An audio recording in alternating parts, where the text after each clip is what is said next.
গত কয়েকদিন আগে আপনারা দেখেছেন আবুল সরকার, আউল বাউল ফাউল কিছু আছে বর্তমানে সমাজের মধ্যে, দেখবেন গান গায়ে বেড়ায়, তারা এরকম আল্লাহ সুবহানাহু ওয়া তাআলার বিরুদ্ধে এরকম কুরুচিপূর্ণ বক্তব্য দিয়েছে।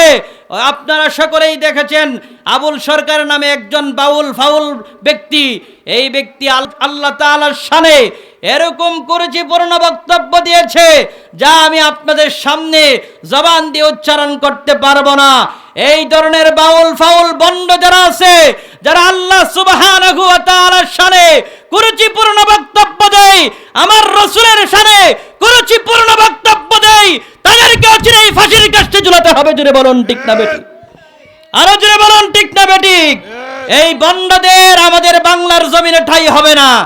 এই জন্য যারা আল্লাহর শানে রাসূলের শানে বিরোধিতা করে, আল্লাহ সুবহানাহু ওয়া তাআলার শানে কুরুচিপূর্ণ বক্তব্য দেয়, তাদেরকে ফাঁসির কাস্টে, জনসম্মুখে ফাঁসির কাস্টে ঝুলাতে হবে। জোরে বলুন ঠিক না বেঠিক? আরেকজন বাউলকে দেখলাম, সে বলতেছে যে আদম আলাইহিস সালাতু ওয়াস সালামের ব্যাপারে এরকম কুরুচিপূর্ণ বক্তব্য দিয়েছে। সে বলতেছে যে আদম আলাইহিস সালাতু ওয়াস সালাম 120 হাত আর তার লিঙ্গ নাকি 17.5 হাত। জোরে বলুন নাউজুবিল্লাহ।